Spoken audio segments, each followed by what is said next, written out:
Good morning, everyone.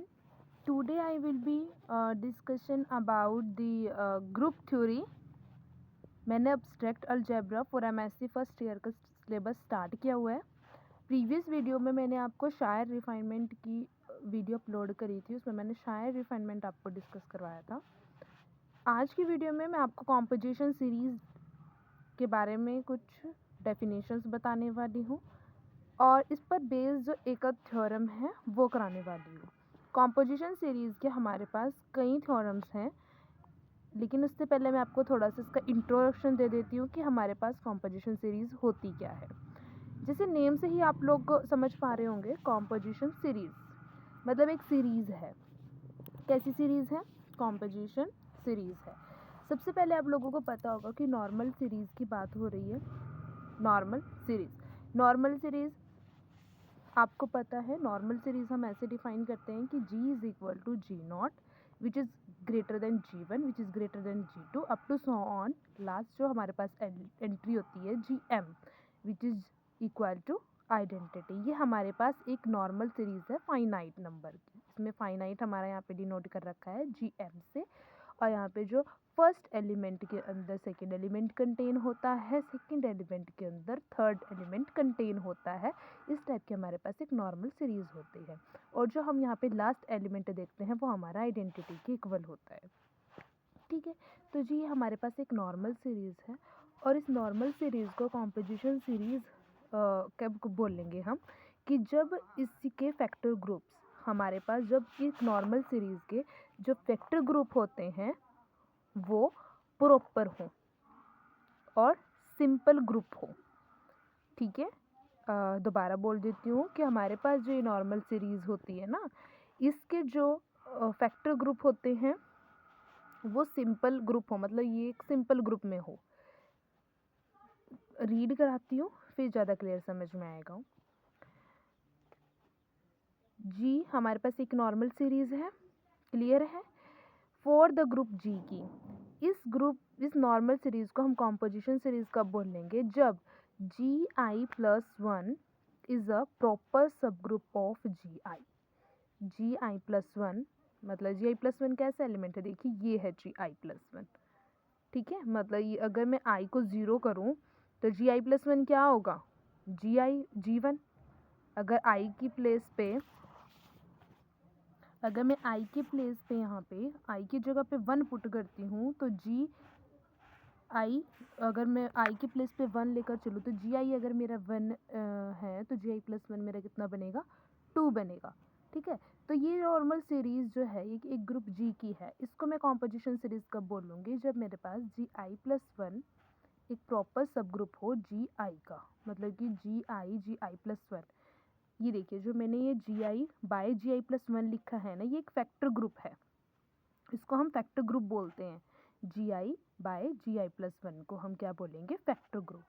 ये क्या हो? हमारे पास सिंपल हो. जी आई bye ji I plus one क्या हो? सिंपल हो. और जो आई है ये मेरा ज़ीरो से एम माइनस वन तक का एलिमेंट हो, मतलब कि ज़ीरो से लेकर सिर्फ एम माइनस वन तक का. क्योंकि अगर मैं आई के प्लेस पे देखो एम तक अगर मैं लेकर चलूँ, आई की एंट्री मैंने जीरो से एम माइनस वन तक देनी है. एम तक क्यों नहीं देनी है? क्योंकि अगर मैं आई को एम पुट करती हूँ तो नीचे वाला जो एलिमेंट है ना मेरा जी आई प्लस वन, वो क्या होगा? देखिए जी एम हो गया और यहाँ पे क्या एलिमेंट बना? G M plus one. ये एम से जस्ट नेक्स्ट एंट्री आ गई एम प्लस वन की. ठीक है, तो जो हमारे पास जो ये एलिमेंट बनेंगे ये कैसे? ये एम प्लस वन हो जाएगा. जबकि हमारे पास ये क्या है? ये एक फाइनाइट नॉर्मल सीरीज़ है. फाइनाइट नंबर इसका मैंने क्या डिनोट कर रखा है लास्ट में? जी एम तक. ये इसकी फाइनाइट एंट्री है कि हमने जी एम तक लिया. अगर मैं एम प्लस वन लेती हूँ तो ये इसको आगे इसको मतलब क्रॉस कर जाएगा और ये फाइनाइट नहीं रहेगी. तो ये एक फाइनाइट नॉर्मल सीरीज़ है, इसलिए मैं यहाँ पे जो आई को वेरी कराती हूँ जीरो से एम माइनस वन तक. अब देखिए आपको कुछ कुछ इसमें डाउट होगा कि भी हम ये जो फैक्टर ग्रुप है इसको सिंपल ग्रुप कैसे दिखाएंगे या क्या है. तो इस पर थोड़ा सा उसको आगे और देखिए. The factor group G I by G I plus one of the above composition series is called composition factor. इनको क्या बोलते हैं? Composition factor. If G is a simple group, अगर हमारे पास जी कोई सब ग्रुप है, ग्रुप है हमारे पास, तभी तो हमने उसकी एक नॉर्मल सीरीज बनाई है। तो अगर जी आपके पास कोई सब ग्रुप है तो वो क्या है, एक सिंपल ग्रुप भी होगा। अगर जी एक सिंपल ग्रुप है तो जो आपका जी है वो कैसे एलिमेंट को वेरी करा रहा होगा, G naught contain G one is equal to identity. ये क्या चीज़ है, इसमें एक नेम आया है स्टूडेंट्स, सिंपल ग्रुप। ठीक है, प्रीवियस भी मैंने आपको ये फैक्टर ग्रुप दिखाया था, ये फैक्टर दिखाए थे, GI+1 कॉम्पोजिशन फैक्टर। ठीक है, इसमें भी बोला था कि भी सिंपल ग्रुप, और यहाँ पे भी एक वर्ड आया है सिंपल ग्रुप। तो जिस सिंपल ग्रुप होता क्या है, पहले तो आप ये समझो। आपको मे बी ये चीज़ तो समझ में आ गई है, GI+1 मैंने किस टाइप से लिया है, एक सब ग्रुप था जी, उसकी एक नॉर्मल सीरीज ली फाइनाइट, और इसमें आई मैंने 0 से m- तक वेरी कराया है। m क्यों नहीं वेरी कराया है, क्योंकि अगर मैं m करूँगी तो m+1 ही इसको क्रॉस कर जाएगा। ठीक है, और जो इसका ये फैक्टर ग्रुप होगा ये सिंपल होगा, कॉम्पोजिशन फैक्टर जो होंगे इसके ये सिंपल होंगे। सबसे पहले आप देखो, कोई नॉर्मल सीरीज है, आई 0 से m- तक वेरी कर रहा है, और एक इसके कॉम्पोजिशन फैक्टर होंगे GI+1, ये कॉम्पोजिशन फैक्टर है। और जब ये कॉम्पोजिशन फैक्टर हैं ये क्या होंगे, सिंपल ग्रुप होंगे। अब सिंपल ग्रुप क्या होता है, ये देखिए, सिंपल ग्रुप भाई ऐसा ग्रुप होता है जिसके अंदर आपके सिर्फ 3 वो होते हैं, मतलब उसके जो एलिमेंट होंगे ना उसके अंदर सिर्फ और सिर्फ उसके एलिमेंट होंगे या तो ग्रुप जी या फिर आइडेंटिटी।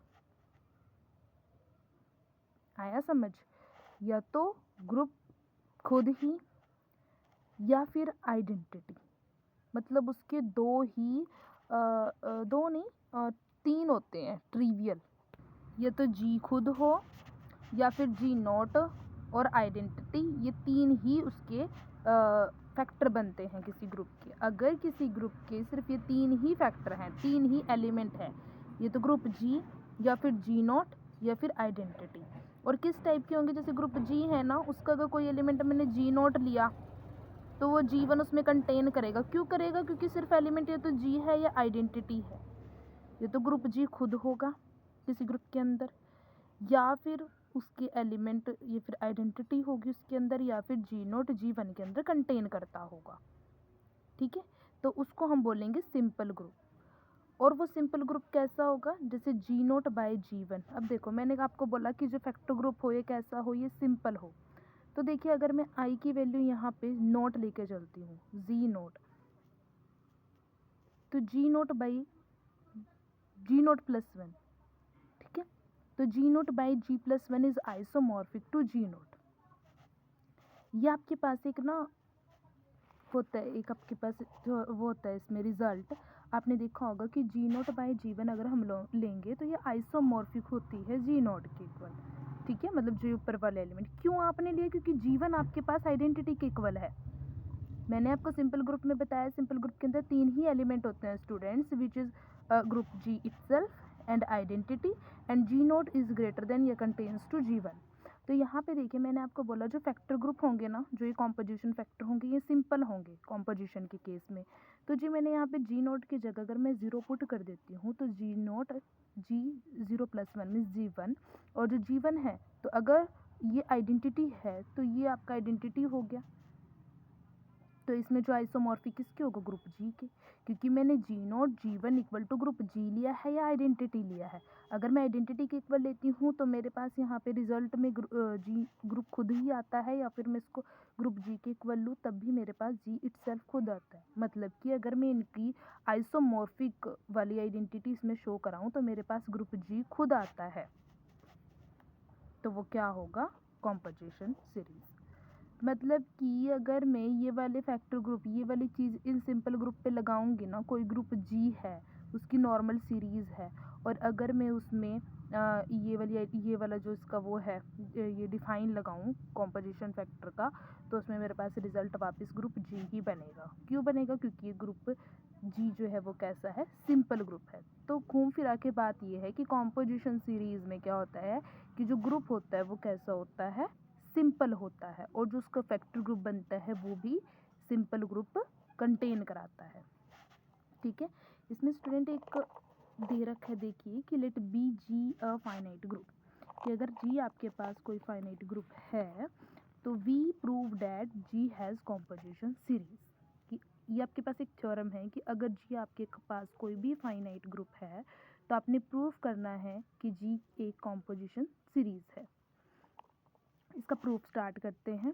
इसके लिए आपने इंडक्शन मेथड यूज़ करना है, जो आप +2 में भी करके आए हो, जिसमें आप आई को पहले 1 पुट करते हो, फिर के पुट करते हो, के प्लस 1 पुट करते हो, तो उस टाइप से। तो we use induction and order of G. A group of order 1 has composition series. देखिए अगर मैं 1 लेकर चलूँ तो उसमें इसको मैं नोटबुक से कराती हूँ।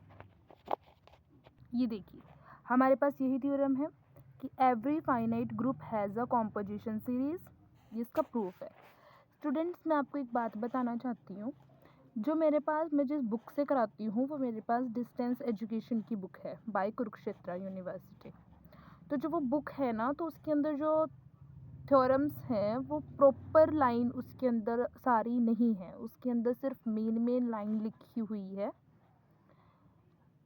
उसके अंदर पूरा प्रॉपर लिखा नहीं हुआ है, लाइन टू लाइन पूरी चीज़ उसमें नहीं है। ठीक है, तो जो मैंने यहाँ पे नोट्स बनाए हुए हैं, तो मैं थ्योरम के लिए आपका इसमें ही मतलब अपनी बनाए हुए नोट्स से आपको कराऊंगी थ्योरम्स, क्योंकि उसके अंदर ना प्रॉपर नहीं है। आप एक बार ये नोट्स से करो, फिर बाद में अपनी डिस्टेंस वाली जो बुक है उससे करो, तो वो आपका उसमें मैच कर जाएगा बिल्कुल। लेकिन एक बार आप जैसे फर्स्ट टाइम करोगे ना, तो फर्स्ट टाइम आपको उसमें से बिल्कुल कुछ समझ नहीं आने वाला है, तो इसलिए मैंने थ्योरम्स कराई हैं। आप थ्योरम इन इसमें से करो, मतलब नोट्स में से जो मैं आपको बता रही हूँ, क्योंकि मैंने ना इसमें प्रॉपर लाइन लिखी हुई है, अपनी तरफ से मैंने पूरी कोशिश की है कि आप इसमें हर एक थ्योरम को प्रॉपर कर पाओ। लेकिन जो यूनिवर्सिटी वाली बुक है उसमें प्रॉपर लाइन नहीं मिलती थ्योरम की। थ्योरम सेम है, प्रूफ भी सेम है, बट उसमें प्रॉपर लाइन नहीं मिलती, उसमें कई लाइंस मिस हैं, तो उसमें आपको अंडरस्टैंड करने में बहुत प्रॉब्लम आ सकती है। तो इसलिए मैं आपको नोट में से करा रही हूँ। एक बार आप मेरा कराया हुआ प्रूफ देख लें, इससे आपको ना समझ में आ जाएगा। फिर आप चाहे अपनी डिस्टेंस वाली बुक से करो, कोई वो नहीं है, डिस्टेंस वाली बुक से करना, फिर आप एक बार नोट में देख लो, फिर बुक वाले रिजल्ट से मैं आपका ये रिज़ल्ट मैच करा दूँगी, कोई प्रॉब्लम नहीं है। ठीक है, मेरा जो मेन पर्पज़ है ना वो डिस्टेंस के स्टूडेंट का ही है, कि डिस्टेंस के स्टूडेंट के लिए जो स्टडी करना हो जाता है वो बहुत टफ हो जाता है। तो मैंने ये डिस्टेंस का सिलेबस ही कवर कराने का अब स्टार्ट किया है, कि मैं डिस्टेंस का ही सिलेबस कवर कराऊंगी। ठीक है, फर्स्ट ईयर का स्टार्ट कर रखा है, अभी अब्स्ट्रैक्ट अलजेब्रा ही स्टार्ट किया है। मई जून तक एग्ज़ाम होते हैं, तो मई जून तक है कि मैं आपका अप्रैल तक कंप्लीट करा दूँ, अप्रैल से पहले पहले कोशिश रहेगी, क्योंकि सिलेबस भी डिस्टेंस वालों का कम ही होता है, बाय उनके वर्सेस कम ही होता है रेगुलर वालों के। ठीक है, तो पूरा रहेगा कि आपका सिलेबस हम कवर करा पाए।